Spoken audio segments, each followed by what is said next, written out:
And okay. All right, hello everybody. I think we are live now. It's been quite a marathon to get to this point, but I want to thank you all for joining here on the Mappening 17, I think, if I'm remembering my numbers correctly. Um, Thank you guys for your patience. I have a very special guest with me here today. This is Lloyd, aka the Jarl DM. How you doing, Lloyd?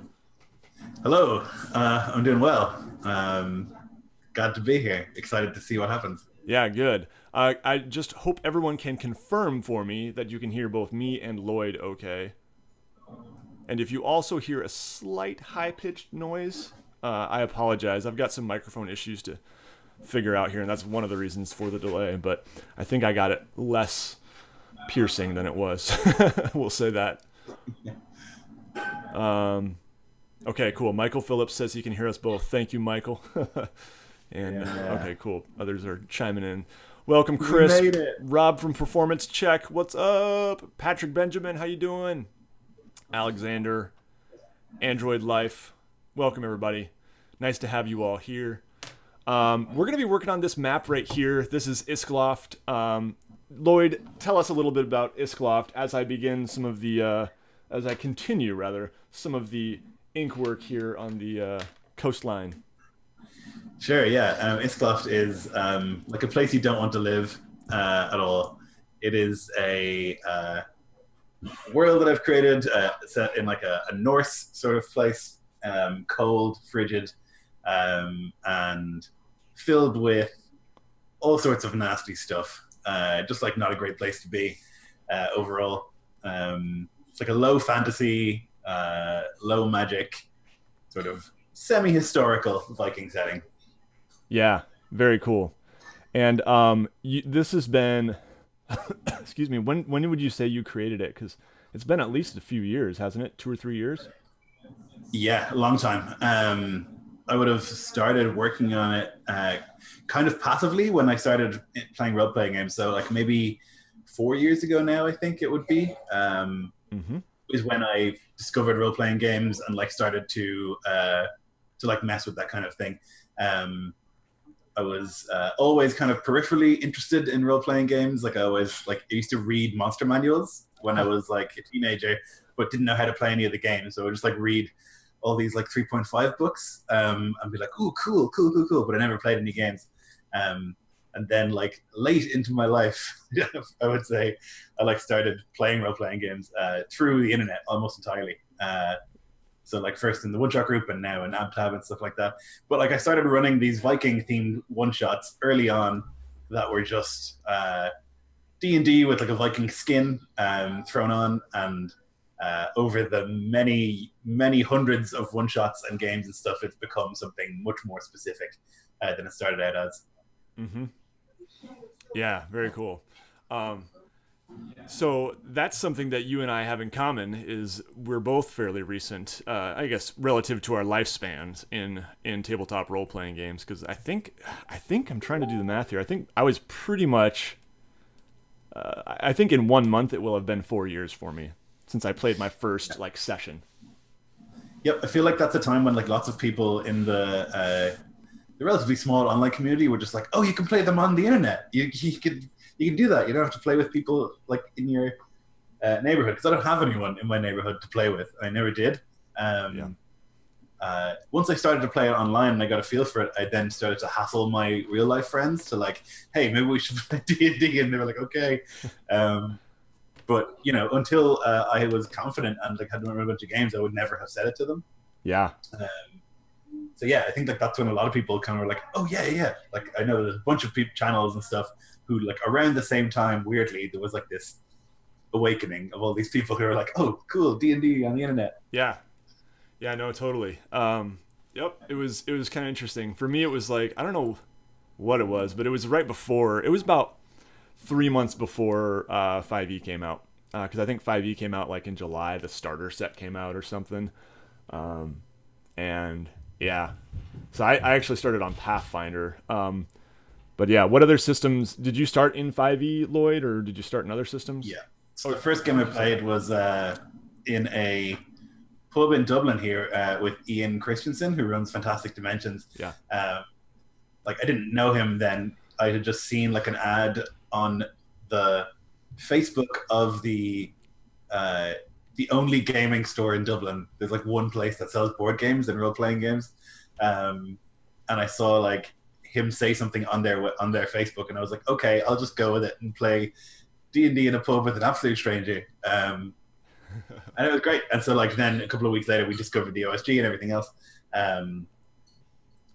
Yeah, so that was a D&D game. Was the first thing I played. I played a Tiefling Warlock. Was my first ever character. Uh-huh. And immediately was like, damn, this is great. It's like really fun, and you can just do all the, and you know, it was funny to me because now I look back and I see myself like as a new player doing all of the new player things, like playing an evil character and like doing all the sort of like sort of pranky stuff that people do in their first few games. They're like, I'm gonna mess with the barkeeper and all that sort of stuff, you know. Yes. And I can remember it like really clearly. Yeah. No, me too. Sure what I started with. Yeah. No, I always played good characters, but I would do evil things and like, you know, because I just played it like it was a video game, you know? Yeah. And so I have, exactly. I have a lot of sympathy for for players who do that. And when dungeon masters say, you know, whine about it, I kind of remind them, like, maybe they don't know. If they're new, they probably don't know. Yeah. I think that's it's a like phase. Yeah. When you start, I think you test the waters of anything you're doing, and it's also like it's harder to get into the mindset of a role-playing game than it is a video game, particularly because I think most people start with video games. And there it's just like you can do whatever and nobody really cares, and you can, you know, in Skyrim you can kill chickens and you can Yes. just walk into a person's house and take what you want, and you know, it's not quite the same in a role-playing game. Yeah. Maybe Absolutely. it shouldn't be. Right. No, I mean that's one style of play, but I think, you know, I always tell people, well, that's fine, and if you enjoy it, you know, there's no bad fun, but there's I feel like they're not taking advantage of what role playing games can be compared to a Yeah. video game. So, you know, Yep. whatever. Well, hey, people in the chat, maybe if you guys want to shout out where you're from. I think, did Michael Phillips say he's from he's in Dublin too? Oh, in Oh my Dublin as goodness. well, perhaps like Lloyd. I started out by reading the Monster Manual too, so he started out in Dublin. Interesting. Not, I think No idea. I think Michael lives somewhere in the UK, but I don't remember where. Let's see. Yeah, but if people Yeah, I want to don't shout think there's out many of us here in Dublin. I think there's me and Ian, and I feel like recently somebody joined Antab who's also in Ireland, but it's not big here, the role playing game scene at all. Mm-hmm. Like just this month, that game shop that I talked about 4 years ago, they just started Adventure. What's it called? Adventurers League. Yeah, Adventurers League. Yeah. Yeah, they started it this month, so that's how slow it is, kind of gaining ground here, Uh huh.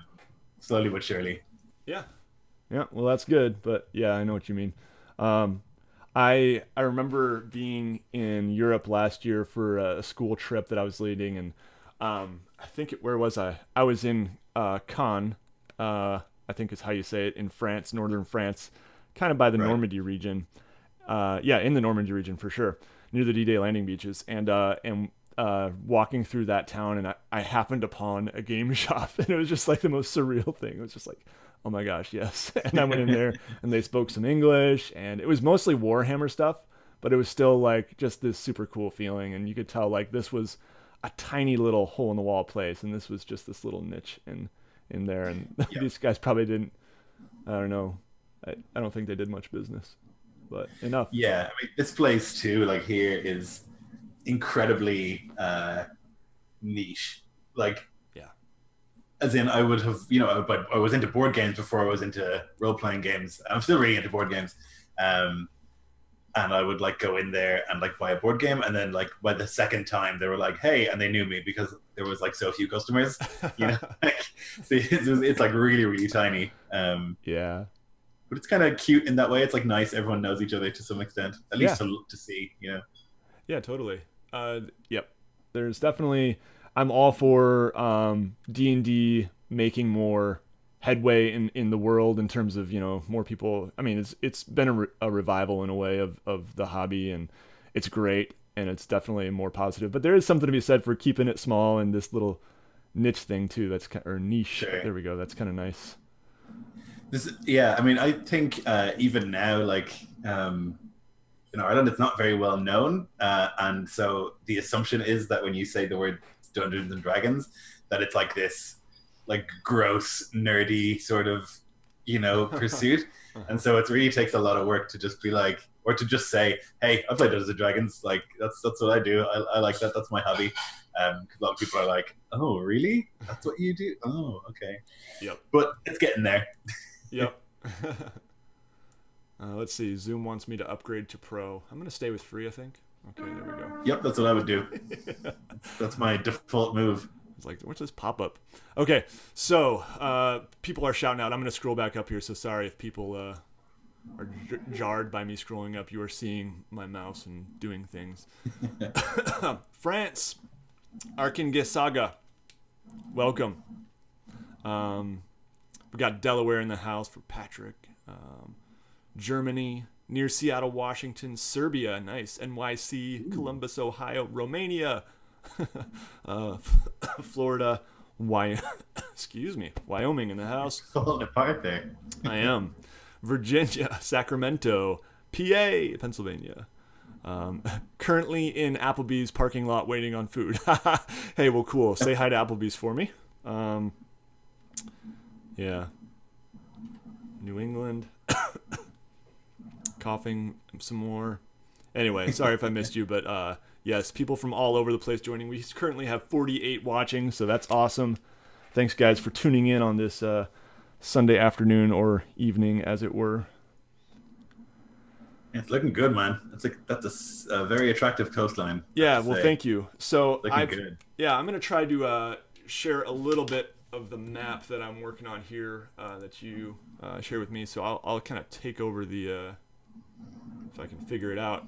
But yeah, so Lloyd, why don't you, while I'm doing that, kind of tell me about, is the climate roughly the same throughout? Are there certain yeah, I don't know, Sure. or for that matter, terrain too, maybe.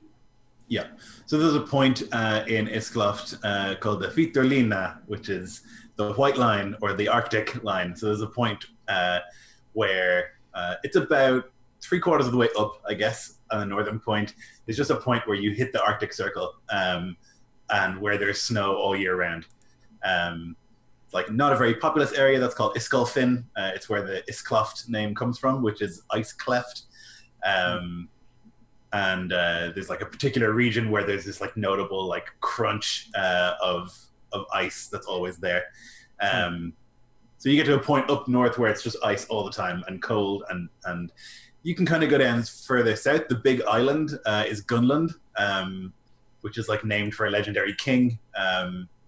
This king is like a character that I played in a game a long time ago. And that's like throughout this map and setting, like a lot of the stories and a lot of the things are games that I've run or games that I've been in and things like that, which like gives it some sort of genuine feel to me anyway, and I think to players as well, because it's not just like springing forth from my brain. It's like a real thing that's happened to some extent. Yes.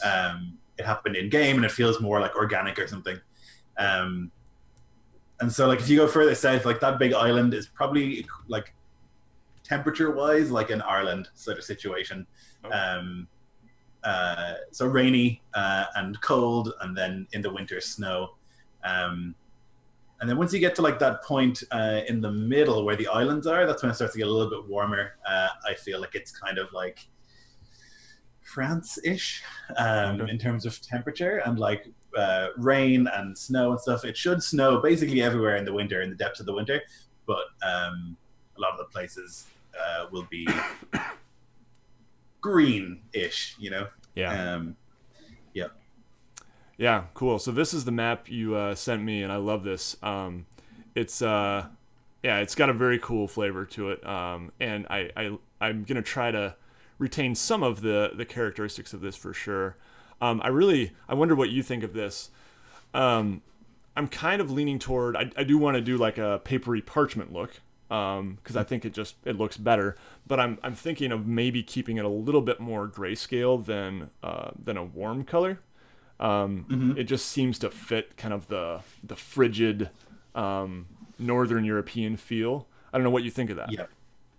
Yeah, I think that makes sense. It's like not a warm place, you know. So I've got this like Mm-hmm. Middle Earth map behind me, and it always looks really warm and like welcoming and Yep. like cozy because of that like warm paper color. I think it's like nice to see it a little bit like more grim, and it Yeah. fits Iskloft better as well if it's like cold and sort of miserable. Yeah. Okay. Cool. Well, I'm glad. I'm glad we agree on that. um, yeah, it's got to feel a little bit harsh, right? A little. Yeah. Yes, yeah, So not welcoming. the other thing I'm thinking about, and I will. So yeah. Did you do this map by yourself? This is amazing. Yes, That's yep. cool. So I like grabbed a bunch of like actual coastlines, and then like I messed those around and like that kind of stuff, and then yeah, it's like it didn't start off like this. It used to be a different shape, and then it was a different shape, and then like over the years, but then I finally settled on something that I think works because it's got a. If it's a Viking setting, it's got to have lots of sea because sailing was like one of the most important things about what you would call a Viking, right? Like going Viking is going sailing and Yeah. taking stuff from other people. Mm-hmm. So it need to be lots of water and coastlines and interesting coastlines because I feel like that's very Nordic as well. Like Scandinavia has just like the best coastlines in the world, just amazing Mm-hmm. and really interesting. So it's like it's got to have a lot of that going on. Yeah. Yeah, for sure. And I love doing those the jagged coastlines. They're so fun to draw. So cool. Well, I'm gonna go back to my map here if I can figure out. Oh, there's OBS. I'm losing it. Michael Phillips says he's digging the new setup here. Yes, this is new, and was one of the reasons that we were a bit late because.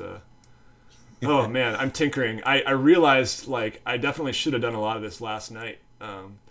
But that's the way it goes. I'm using two webcams, and I have my laptop right here, called into Zoom, and then I've got my desktop here. So I'm actually using because I didn't have time. I kind of procrastinated and didn't have time to do the two webcams on one computer setup. Which there were some things that they said. Well, first you have to download and install this, and then you have to activate this in Windows. And anyway, I was like, okay, or I'll just use two computers.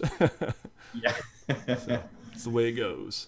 All right, I think we're back to normal layout. Yep, okay, good. So I'm going to keep going on some coastline here. And Lloyd, if you see things that you're like, hey, this should actually be a little bit more like this. This is all like the beauty and freedom that I now have because of Photoshop is that after I scan it in, I can adjust all this stuff. So Sure. Yeah. feel free to point things out, and nothing is set in stone. In fact, a lot of the maps I've been doing recently, I've just been doing in Photoshop. But this one I felt like, I think I want to start on paper here. And partially, too, because I'm excited to do a border that gives it a Viking feel, a Norse feel. I'm leaning towards something that's kind of... The pattern that I often see is kind of like the... I guess I'll draw it. It's kind of the... braided look of this Did not work. yeah the knot work, right? So that's kind of what I'm thinking about border. I don't know what you think of that. Yeah, I think that would look nice. There's also like this. Oh, did I lose you? Oh, this free meeting has ended. No. All right, folks, I think I have to get the call here. I did not realize that about Zoom. Last time I streamed for a long time, but maybe I am going to have to get the free version or the paid version rather. So let's start with video here, and we'll try to get this back. Sorry, folks.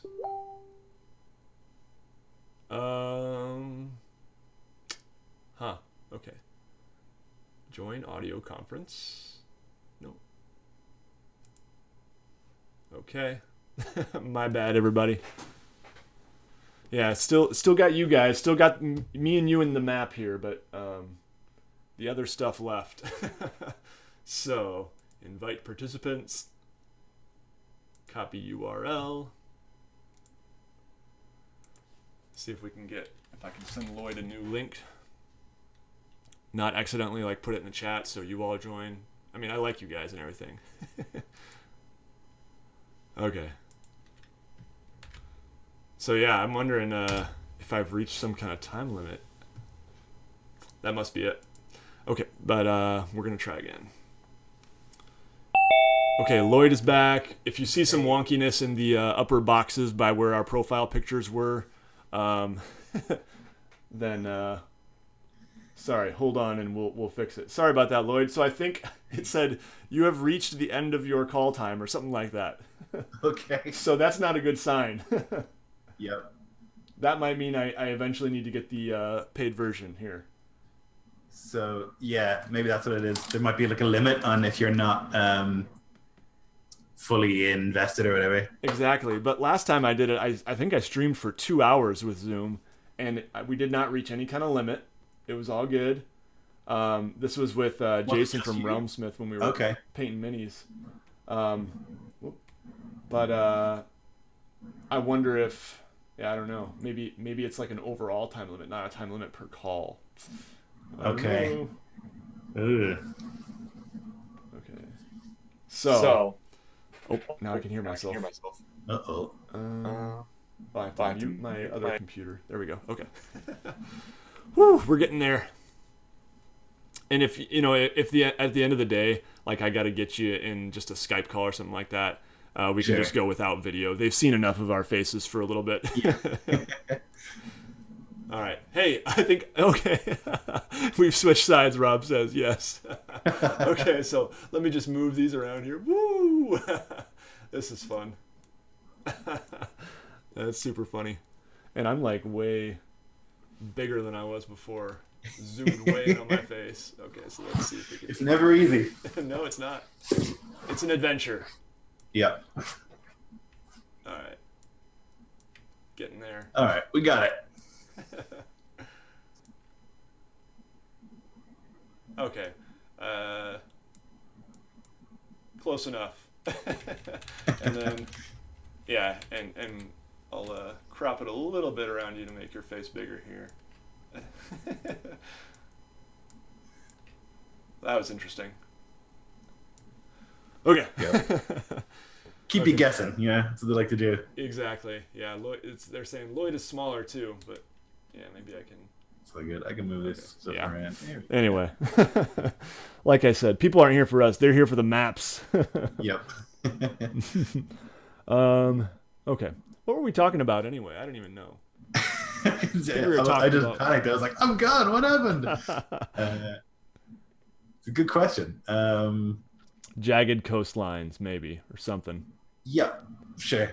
I like grabbed a bunch of actual coastlines, so like Scotland, Ireland, places like that, and like imposed them on my map, and then I just like started moving stuff around and like making them either more jagged or less jagged when I needed to. But like, there's definitely real map. I just think like actual life is like more interesting, and real coastlines are going to be better than what I'm gonna summon by just like doing squiggly lines. Do you know what I mean? Yeah. No, totally. Give it sort of a different look.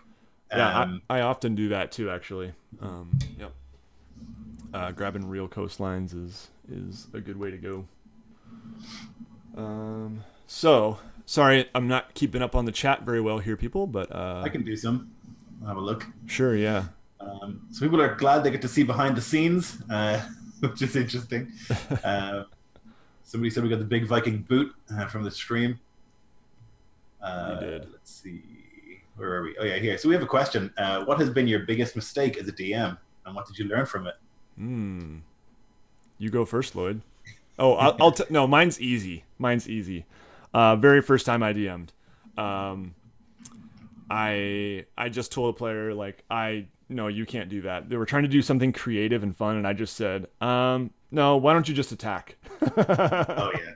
And that was, like, a huge learning experience that I still remember. Like, and that's the beauty of role-playing games, is most of these rule systems are flexible enough where it's just like, just make an ability roll. Just pick an ability that seems to make sense and go. Yep. But I didn't know that at the time. Yeah, I think when mine is probably similar. Like when you start, I think there's for me when I started anyway, I was like, oh, these rules are rules. They're hard rules, and then you have to obey those rules in every circumstance, and you can't bend them or break them. because that's the game, and that's how the game works, and that's how board games work, you know. So I was like, that's the way. But no, I think like, similarly, like that would be a good lesson. Is like, actually, you can kind of wing it, and like there's lots of room for you to just make something up on the spot, and that's usually more interesting as well. But I'd say like mine is probably in terms of like how I GM now and how I used to, is that like when I first started, I was like, this story that I have thought up is the best possible thing that can happen in this game. While now I think it's much more collaborative than that. So like I used to have this like idea for a story, and then the players would just be on like railroading, like they would be on the tracks, and I would just like bring them through the one shot, like here's a thing I've planned, here's a thing I've planned, here's a thing I've planned. But now it's much more like organic and like more like a team effort, I guess. Nope, I'm there with you. I'm still learning that, but I'm loving the freedom that gives you as a DM too, to not have to prepare some amazing story. In terms of my prep time, which I tend, especially in the beginning, tended to overdo. But there's that freedom that like, you know what, something's cool is going to happen because I've got players who are creative and like to have fun. You know. So I was asking what threats can be found in Iskloft, what players have to worry about. Good question. A lot. It's not a very welcoming place. The biggest and most common threat you'll find is other people. So in Iskloft, it's a human-centric setting. It kind of has a bit of a Westeros sort of feel, where you can play a human full stop, but there are, instead of having different races, you have different cultures. So instead of being an elf or a dwarf or whatever else, you're always going to be a human, but you can be from the different places, and those will have different like feels to them. So if you're from way north, then you're like this Reaver culture that are like survivalists and sort of brutal and fatalistic. They like have to do what they have to do. And as you go then further south, like the biggest area is this big, huge, open, flat plain in the middle called Altblot. And that is where the farmers are from. And in most cases, most people in Iskloft are farmers, because that's what you need to do to eat. So like almost everyone is a farmer, which also would have been the case like historically in like the Middle Ages and in the Viking Age, is that most people are farmers. You have a couple of merchants and stuff and craftsmen, but realistically, most people's job is making sure that they can eat, which I just think is great. And I really like that sort of like realism in my settings.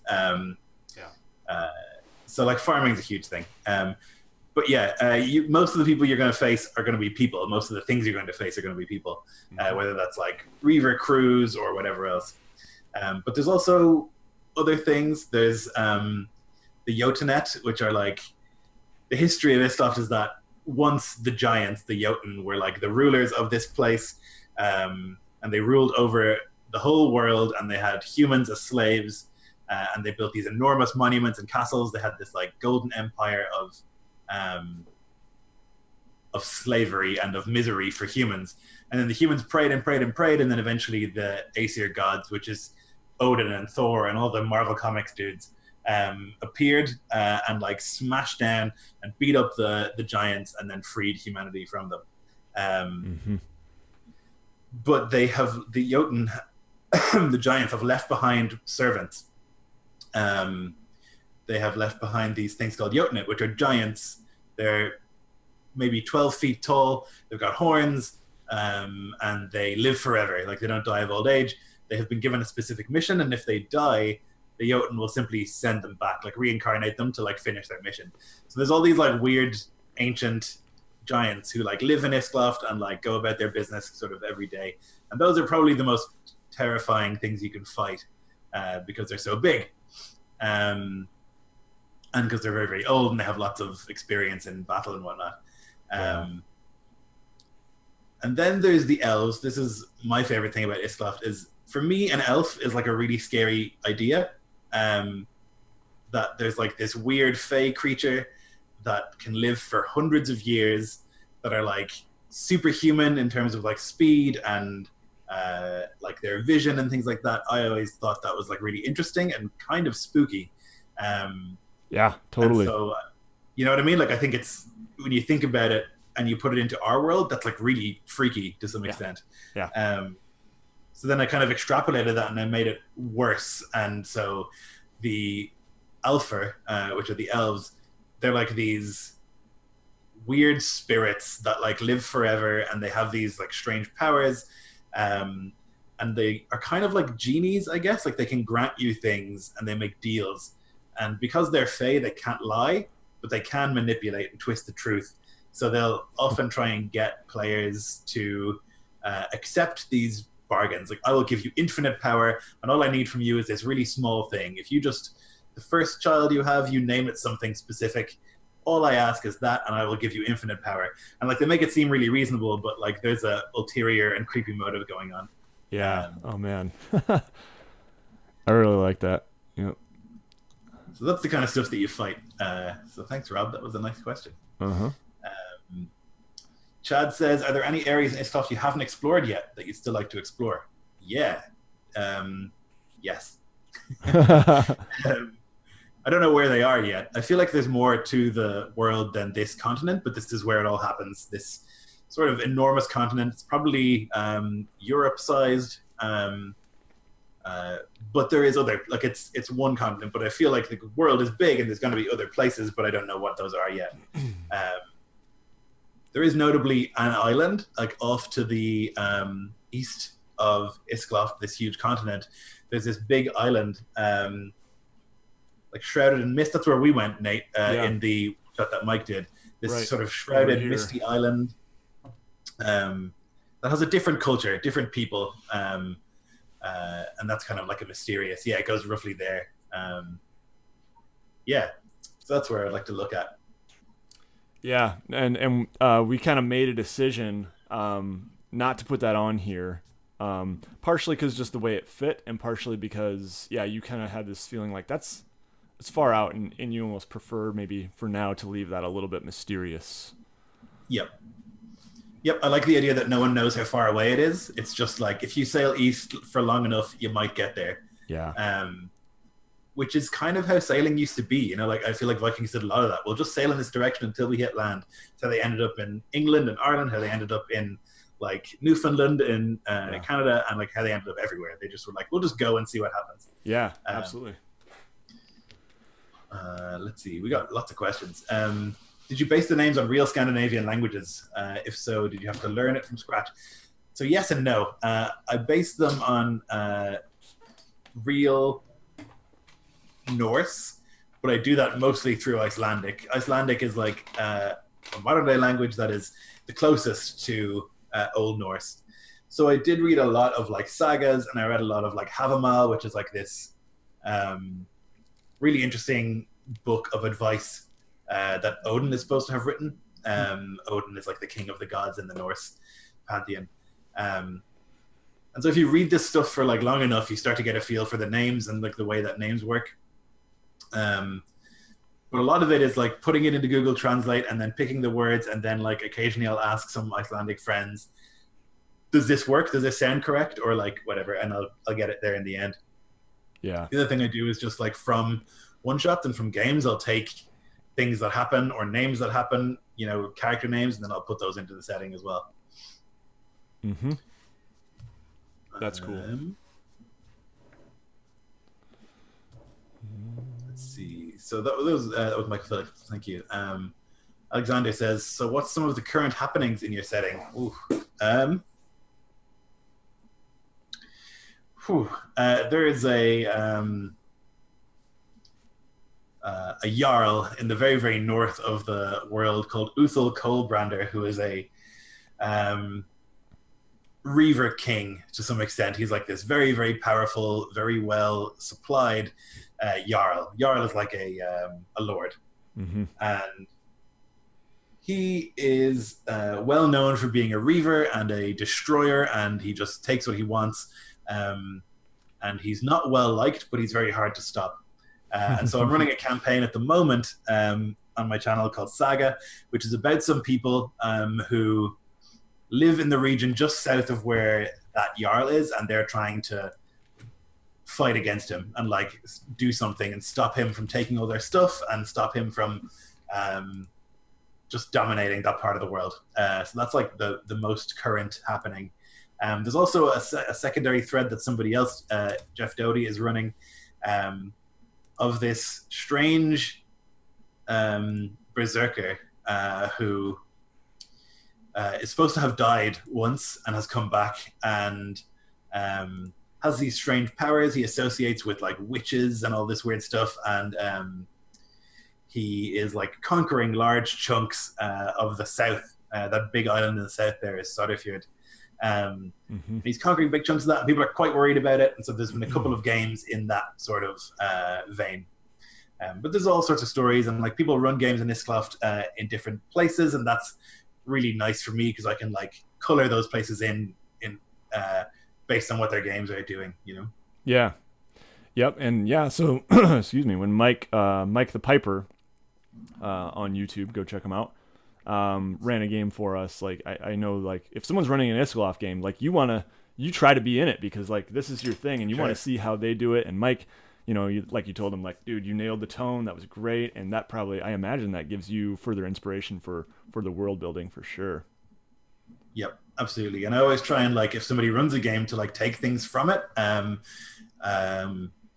because it's another set of eyes on the setting that, you know, if you're so close to it, you run it so often and you like write it so often, then you kind of stop, and you don't stop with ideas, but like you have a certain direction, but other people will look at it and they'll take the things that they like and they'll run something in that sort of vein.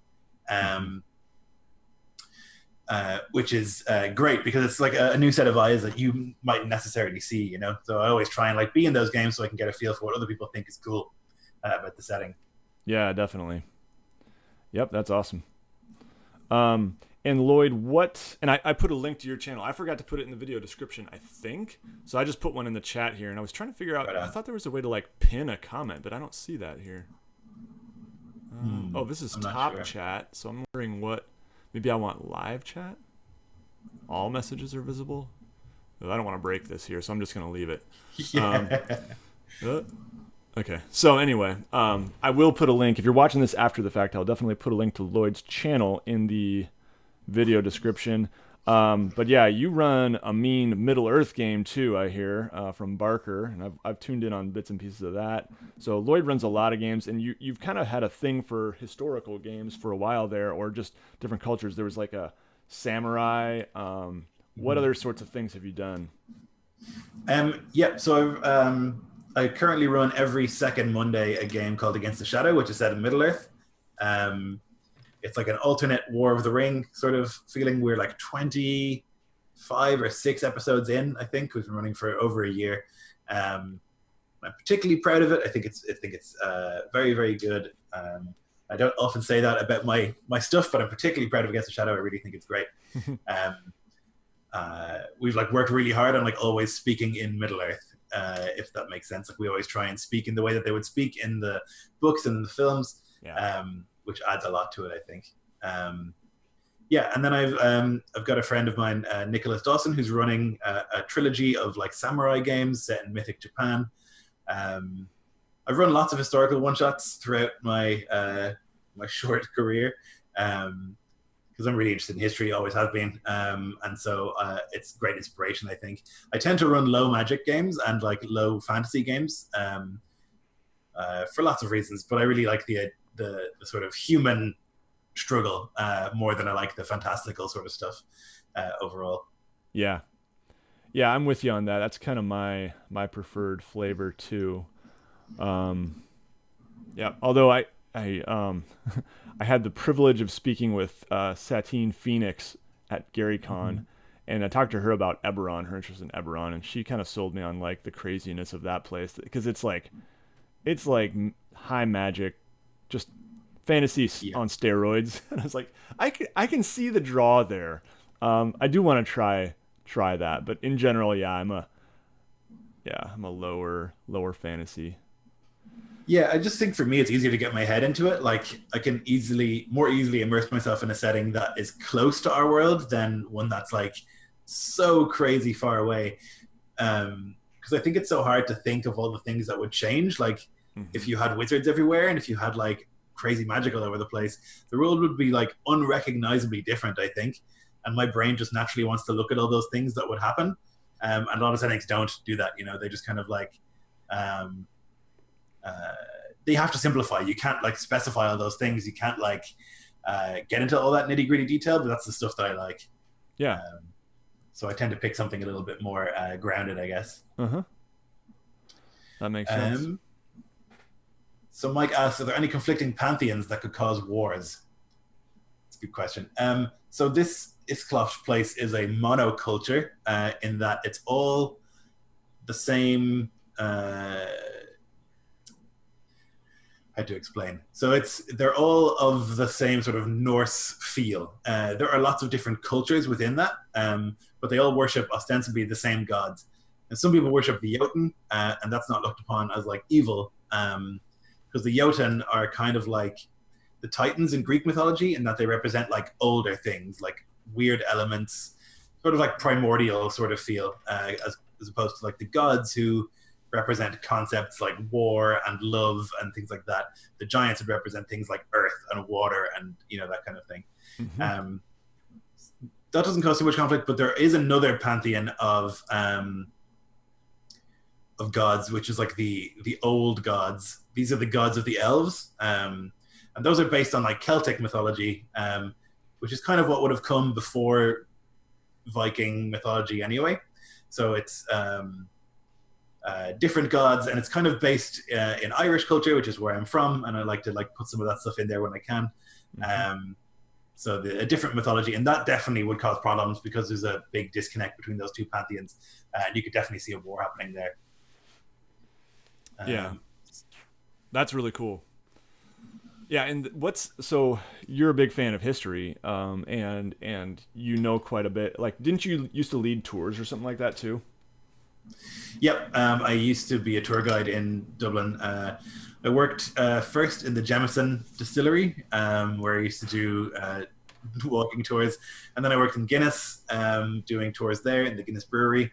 And then I just started to do walking tours of Dublin, just in general, like history tours, and also ghost tours. So we used to do these like nighttime tours of parts of Dublin, and Dublin being like a very old city, has just layer upon layer of all these like weird things that have happened over the millennia. And so you can get all these like really weird ghost stories, which are great. Yeah. Yeah, I'm just fascinated by it. That's fun. Yeah. Huh. Yeah. So my question is, what is, a little history lesson maybe on the Northmen. I mean, the Northmen, Vikings, came to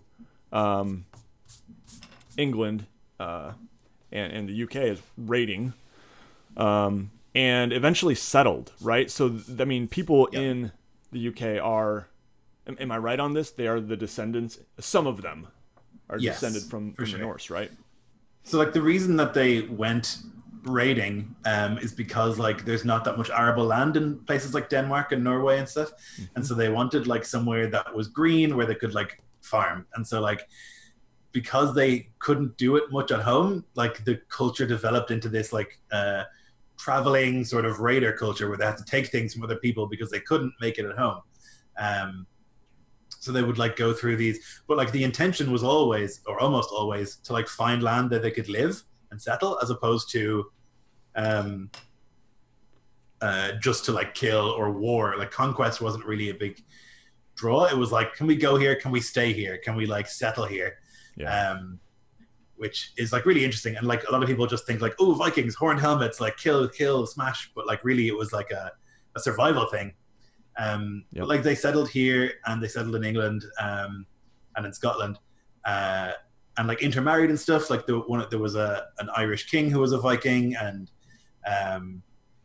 so they started interbreed. And yeah, the people here and in England and in Scotland and everywhere in the sort of British Isles area, there's a lot of Viking ancestry there for sure, which is very interesting. Dublin is a Viking city.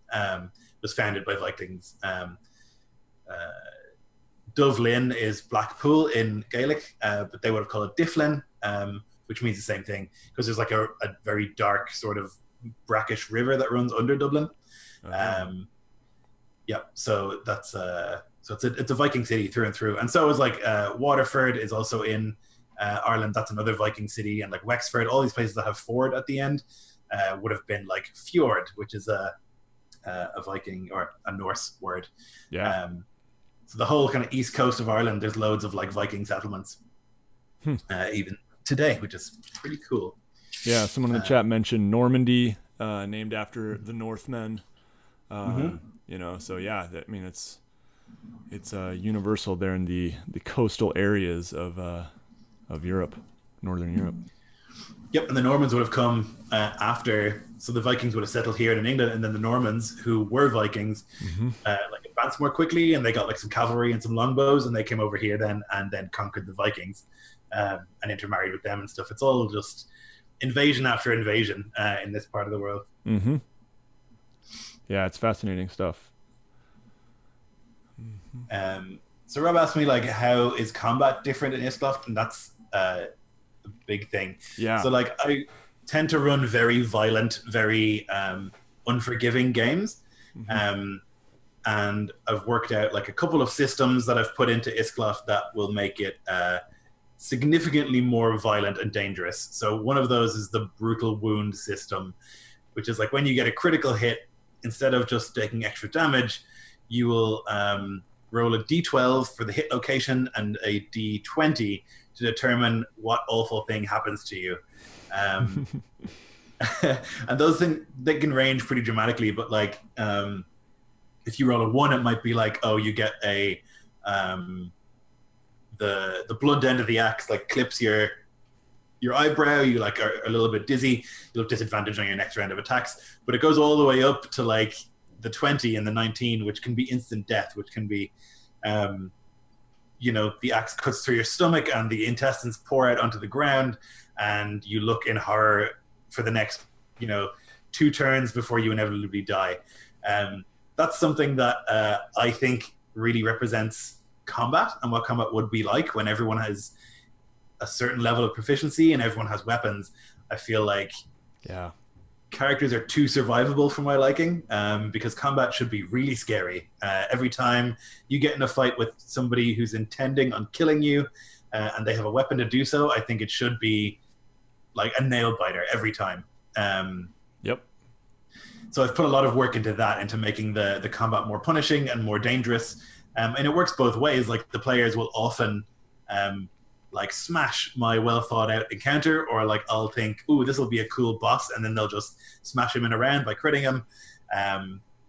But it also works the opposite way around. Like in Saga, in the campaign I'm running, Lionel joined and on his first game lost an arm. Oh man. He was playing a fighter, you know, which is pretty crushing. But yeah, so there's a lot of stuff there. There's also like extra mechanics for fighting with a shield, because the shield would have been like such an essential part of how Vikings fought. Rules for using a shield wall, which is also like a huge part of the Viking sort of conquering tactics. Yeah, so a whole bunch of stuff like that, like extra rules that are kind of modular. You can use as many of them or as few of them as you like to make the game a little bit more dangerous all around.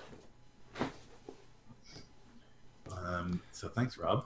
Yeah, that's a great question, because it really is part of what sets Iskloft apart. Lloyd, I was going to show you. I just remembered. I got this book at Gary Con from the guys at Kobold Press, and Midgard, and let's see. I think I saw something somewhere in here about a shield wall, and it made me think of you. I'm not going to be able to find it. But anyway, yeah. I found that. I was like, oh yeah, I remember Lloyd talking about that, because I think you were asking kind of in the AbTab group, like, okay, what do you guys think of this? Because you're often going there for feedback, and we're kind of, a lot of us are kind of the play testers. And big time. Yeah, so anyway, thought that was kind of... That's a nice looking book. It's super cool. I really want the World book, and they said they're going to send me that. But this is the Heros Handbook, so it has a ton of...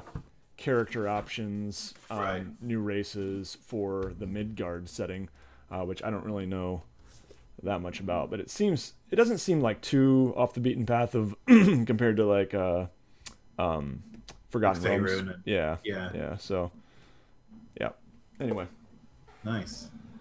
So Lloyd, I'm starting to do mountains here. Yes, sir. And I don't know if you how well you can see them because they're in pencil right now, but I did some right here. I'm wondering, overall what you think of the style. Are they too spiry? Do they need to be a little more clumpy? Or yeah, I don't know. Let's have a look. I'm watching the video on YouTube because it's not in the Zoom, Yeah. so I'm just a little bit behind. Okay, here we go.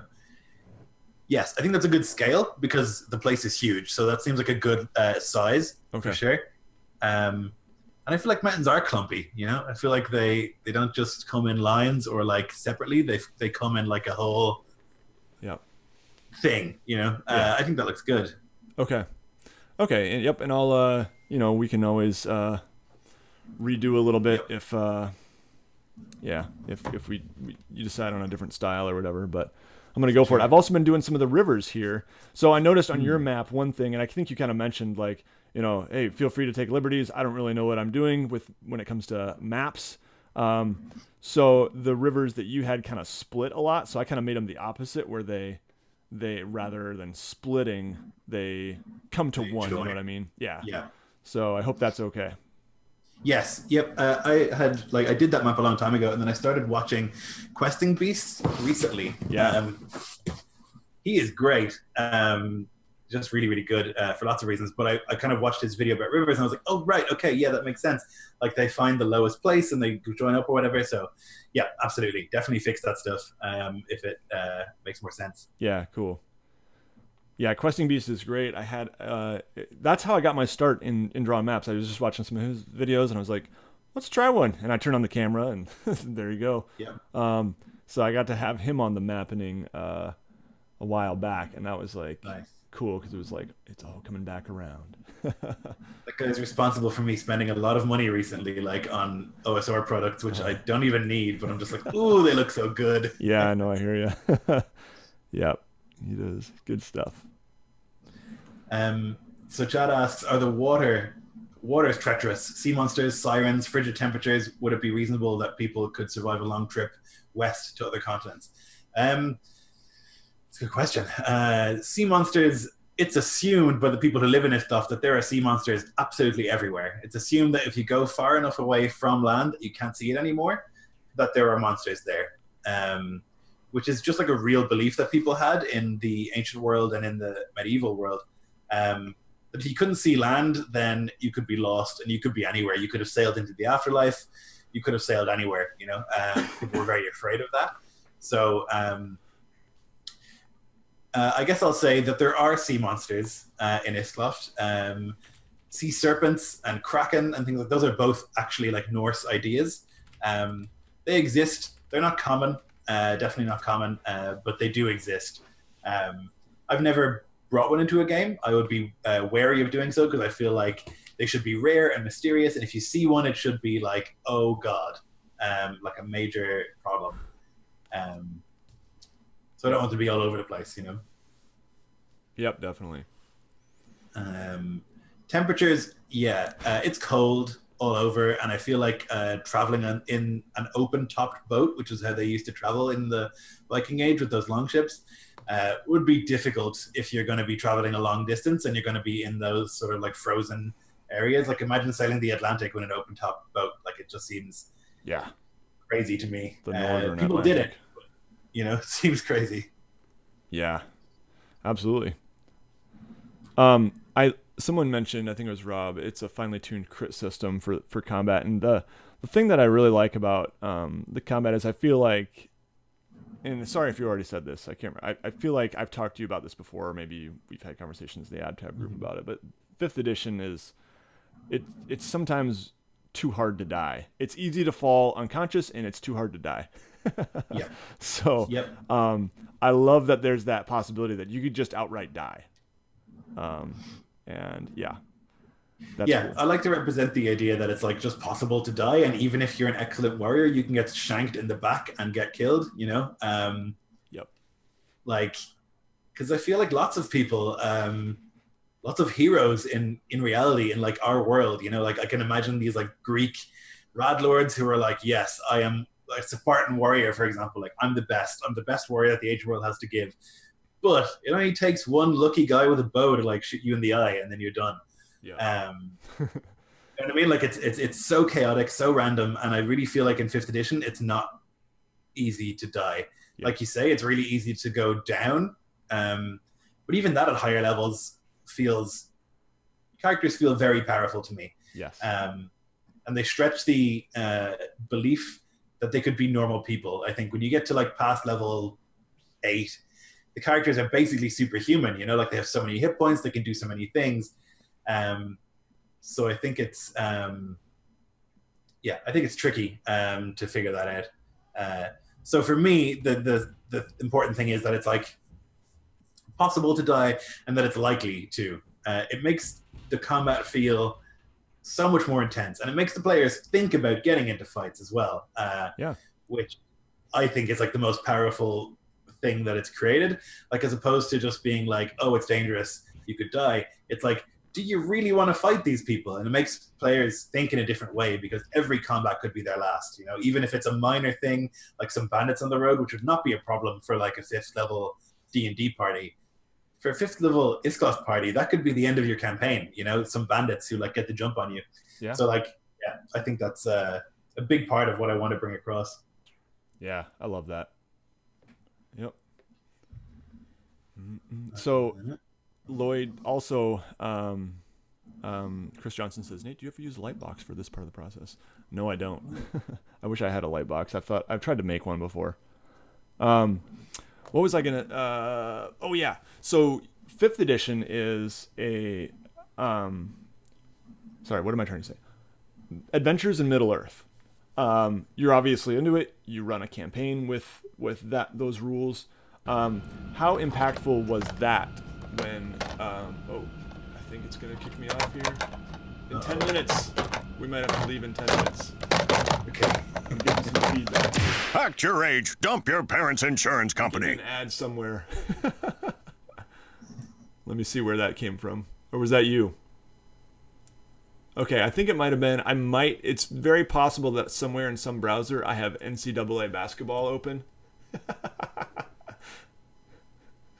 It was some ad for, did you hear it? It was like an insurance company or something. Oh gosh. Okay, so what time is it? 3:16. You know what? We'll just join back with audio only. And we'll probably go till about, we'll probably go another 20 minutes if that's cool. 15, 20. Okay, cool. So yeah, it'll kick us off soon. Our videos will disappear.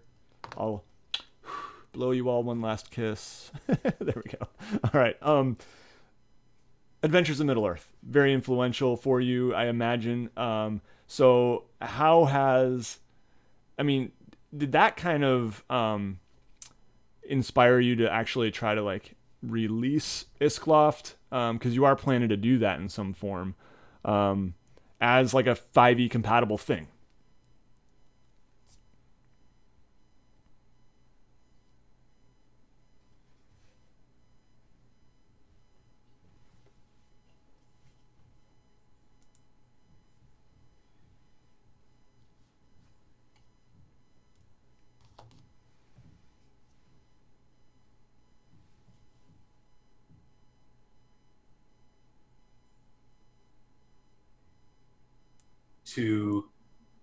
Okay, people should be able to hear you now. Sorry. Uh-oh. People couldn't hear you, so sorry. Start that over. When the ad came, I was like, and I panicked and turned my desktop audio down. Okay, we got 2 minutes. I'm going to make this quick. Adventures of Middle-earth is rad. It's excellent. The culture system they have made is just the best. So depending on where you're from, you don't have to be a different race to be a different thing. So you can be a human from Middleearth or a human from Rohan, and it's very, very different. And it's the same in Iskloft. You can be a human from Iskolfin and a human from Soderfjord are very different people in lots of ways. Like not only mechanically, but also like thematically very, very different. And you also have the feats tied into your culture, which I think is just a stroke of genius. I think it's amazing. So like, it makes sense to me too. Like you're from a place and your place shapes you. So, if you're in Iskolfin, you have access to lots of feats that are about raiding and reaving and surviving and fighting dirty and doing what you have to do. While if you're from Gunland, which is like this very, very wealthy place, you have feats that revolve around using a sword and like commanding troops and things like that. So it all changes depending on where you are from. And that was a big influence that Adventures in Middle-earth had. And I saw that they could do it that way. And I was like, I can do that too. Yeah. Yeah. Yeah, that's really cool. Yep. I love that book. And I find it like, yeah, kind of empowering to like say like, hey, you can make like a 5e compatible thing, but tweak it and make it something new. So Lloyd, I just sent you a Hangout link. Maybe we can switch over to that before it cuts us off. Sure. Yeah. And at least we'll be doing audio. Okay.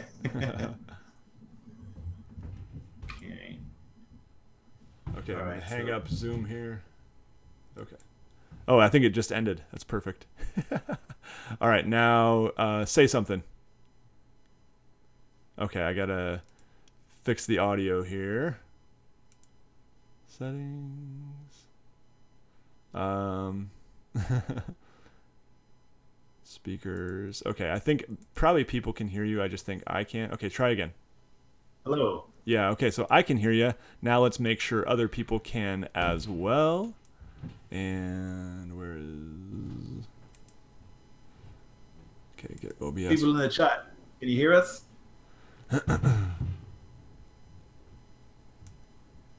Done. Where did OBS go? Yeah. Okay. So people are saying they can hear. Cool. All right. So we just get some. Oh, this is weird. These are like semi-transparent. I didn't notice that. Hello. Okay. Anyway, cool. So we'll hang out for another few minutes here, but yeah. What if people want to try Iskloft? Is that a possible thing? Or are you kind of keeping it under wraps in terms of limiting playtest or? Yeah, so for now it's a limited playtest. We've done a lot of playtesting in that like I've run it weekly for like 4 years. So it's really heavily playtested and like it's continuing to, as we change, like playtest it all the time. So it's not available for playtest at the moment or not openly, but we are kickstarting it at the end of April. And when that happens, if you back it, there will be like a playtest sent to you. That'll be part of it. I'll spam that basically everywhere when it comes out. Yeah. But it'll be, let me see, I can tell you the date. It will be the 24th of April. Mm-hmm. Cool. Is when we're going to go live with it. So that's going to be the situation. Yeah. And then once if you decide, anyone decides that they want to back it and play it, then they'll be able to get the playtest there once they do that. Nice. Yeah, I'm excited. So, sorry. I'm trying to turn my settings up a little bit because it does. Okay, there we go. Chris Johnson's comment about a light box made me think. I think I'm pretty dim here. Okay, getting a little brighter. Yeah, I'm super excited. I will definitely be back in it, and I'm also doing a map, which I'm excited will be a part of it. I am honored because, yeah, even though I hadn't played Iskloft until a couple weeks ago, it's been something that I've thought about so much, and like I just love it. Love the notion of it. I've actually was inspired by watching the show Vikings to start reading more about Vikings and this part of Europe during this time, and so I've done that. I've taught it in school, and I just it's fascinating, the culture, the mythology, the pantheon. Absolutely love it. And this is like really good. Sorry, go ahead. Really, Tolkien too was inspired by it. I mean, Tolkien was a huge fan of this mythology, and wanted to, base his British epic, or I don't know what you would call it, but he wanted a new mythology for his people, and a lot of it was based on this. Yeah, definitely. And all the names of like the Rohirrim and the Rohan people are very, very Nordic, and there's lots of parallels with like Norse mythology and Middle Earth, which is just great. It's one of the reasons I love Middle Earth so much. I mean, one of the many reasons. But yeah, yeah, there's lots of really good things if you're like into the Viking stuff that you can check out. I've got like 100 games on my channel of like Viking Iskloft stuff if you're interested in that. But also you can check out like a series of books called the Saxon Chronicles by a man called Bernard Cornwell, which are like historical fantasy set in the Viking Age. It's very, very, very good. Really like gritty and real feeling. So it's definitely worth checking out. What's the name again? It's called the Saxon Chronicles. Okay, writing it down. Yeah, it's good. That has been made into a TV show called The Last Kingdom, which is it's on Netflix here. I don't know if it's on Netflix in the States, but it's it's pretty good. The TV show is not as good as the books, but that's very often the case. Yeah. And yeah, I mean, there's plenty of like Viking-ish media out there to have a look at.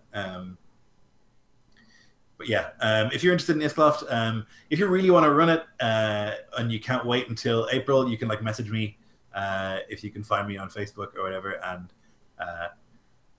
we'll see what I can do.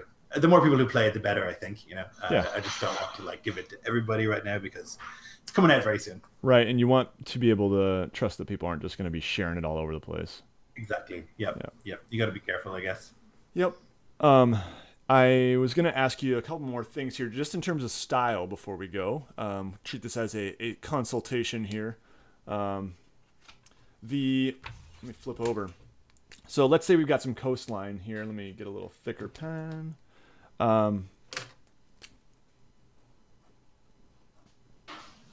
Okay, so here's some coastline.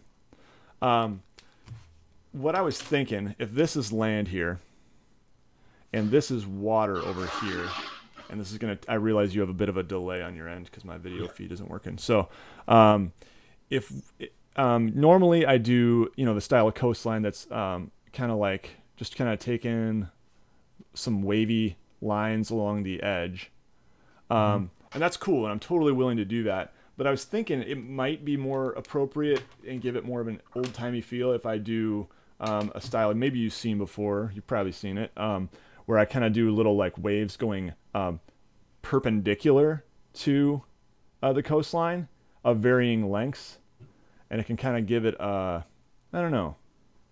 This pen might be a little too thick for what I would eventually go for, and you don't have to answer that now because I'm not at the point of doing that. I'm still doing mountains and rivers and whatnot. Sure. Yep. But maybe just look around at maps coastlines and see if there's a style other than my normal style that happens to you think fit Iskloft better. Yeah. So I'll just kind of throw that out there. Cool. Yeah, I like the look of that. I'm willing to experiment and try some new things with this because I really want to give it the proper Iskloft treatment, not just the WASD20 or Sellsword Maps treatment. Sure. Well, that has kind of the look of like a woodcut. Do you know what I mean? Like it has that sort of etching sort of look, and I like it. I'll have a look and see what I can find online and see like if there's something similar that I can find and be like, hey, this is the one. Yeah. Yep. And the other thing is then with forests, we're going to try something new that I'm kind of excited about too, that it gets at the kind of clumpy cloud forests, but with a little more detail. And you kind of sent me something that was a little bit more like, I would describe it almost like the, I don't know if you guys are familiar with Devin Rue, who's a very popular cartographer online right now, but she kind of does these, and I don't have a reference in front of me, so I'm not going to do it justice, but actually like individual like little humps in the forest. Yeah. And maybe even with a little bit of shading on one side of each one, give it that super detailed look. And I think it kind of, it's very Tolkien to me, even though I don't know if he actually did that style. Did he? I'm not too sure either. I should look behind me. It looks like there's individual trees there for sure. I mean, I think that looks great. It's about scale, right? Like, so if the mountains are tiny, can you see the trees? And like, but then also, is this like a realistic map if it's in Iskloft? Is it the kind of map that someone drew in Iskloft, if that makes sense? and like they would draw trees, I reckon. And I think it looks gorgeous, which like to me is real important. Yeah, absolutely. I think, yeah, and that's what I love about cartography. I love making a map a work of art, not just like an accurate representation. It's why I often don't worry about like putting a scale or anything on there. Sure. I'm just like, I just don't care. Like I've done it and I can do it. It's super easy. I don't care. I want to make something that looks cool. Yeah. Yeah, and I think like that's I mean in RPGs you're not really using the map to travel mostly, right? I think Right. unless you're talking about like a hex crawl or something, it's a different kind of map. Yeah. So I think like really it's about a style and it's about like a feeling, you know, or a mood. Yeah. Yeah, And I can see scale being important once your players start traveling more. You know, it's good to know. And so what I usually do on mine is like, well, it takes this many days to get from here to here, and you know, I mean, how many what do adventurers travel in a day? Like 20 miles, I'm not sure. 30 miles, I think, is kind of the traditional hex crawl. Each hex is 30 miles. I don't know. But anyway, that's kind of the way I usually roll with it. Is just like it takes this many days to get from here to here, or one day, whatever. Yep. Yeah, I don't get too granular about travel either. Like I don't know. For me, that's not the fun thing. Yep. I don't want to like look at each hex and figure out what's there. That's not the kind of game that I play at the moment. Maybe who knows down the line what'll happen, but I've never done a hex crawl or anything like that before. Yeah. I tend to like make it a bit more narrative. One more question that I had for you before we sign off here is, so where should forests be, in your opinion here? So if you want to look maybe at your grayish map that you did, I don't know if you have that handy, or you want me to. Okay, and then maybe we can you can, because it's kind of hard for in real time. We're not in real time with my map, unfortunately. Yeah. You can just tell me in relation to, you know, whatever the letters, I guess, would be an easy landmark. By the D of Soderfjord, there would be, you know, or whatever, and then I can kind of just pencil in where some forested areas would likely be. Sure. Let me see. Okay, so there should be lots of forests in Soderfjord just in general and in Valleyland. There's a particularly large forest in Valleyland, I would say, coming up from the mountains. That's like the very south island. Okay. The eastern tip above the mountains there, that's Valleyland. So I would say like stretching from those mountains upwards, there should be a pretty significant forest. Okay. So I'll do some trees around the river that I have too. Yes. Just on both sides of the river. Yep. Okay. So that's a particularly foresty region. Then there would be quite a large forest in Altblot, which is the big sort of actually where the interesting coast is, where like the island meets the little peninsula and the little pointy peninsula. There's like a little point there where the water meets. Trying to explain this it's kind of complicated. So but if you're looking at like northwest of the A, or I don't know. Okay, yeah. So it will be basically directly east of the T of Altblot. Okay. Directly east of that. Yeah. So that peninsula there is like heavily forested. Okay. Yep. Gotcha. Let's see. Yeah, and I think those are like the big ones. Those are like the notable ones. But other than that, like wherever you feel, I mean, it's heavily forested. I think Altblot generally less than the rest of the world. So that's a lot of farming country, but there is like forests are much more prevalent in this world and, you know, in the ancient medieval world than they are today. So there would be, you know, significant forests. Yeah. In a lot of the world, for sure. Yep. Cool. So is there a point, you know, north of which there just wouldn't be much? Is it tundra at some point, or is it all still pretty forested? And where would that point be? Yeah, there's a line where Iskloft starts. Yes. Okay, I see that. Yep. So basically, just north of that is where the the Hvitterline is, the white line where it's an Arctic circle, and there probably won't be any more trees beyond that, I think. Okay. You'd have like shrubland and stuff like that, but I think generally speaking, beyond that, it's like ice and cold, and so not many trees. Okay, cool. So yeah, I kind of penciled that line in right about here, and yeah, that's good. Cool. Well, I'm excited to get started on this, and I'll definitely be sending you more sketches and such as I make progress. Yeah, this is fun. Yeah, I think we'll end it here. But people should go check out Lloyd's channel, the Jarl DM, and I will post a link to it in the description after we're done here. And stay tuned for Iskloft news. Kickstarter coming April 24, you said? Yep. Nice. So April 24, I'll be sharing that around for sure because it's a place that excites me. And yeah, so stay tuned for that. Lloyd, anything else you want to say before we sign off? No, that's it. Thank you for having me on. And hopefully, I'm really excited to see this map come to fruition and like finally see it. It's going to be great. Yeah.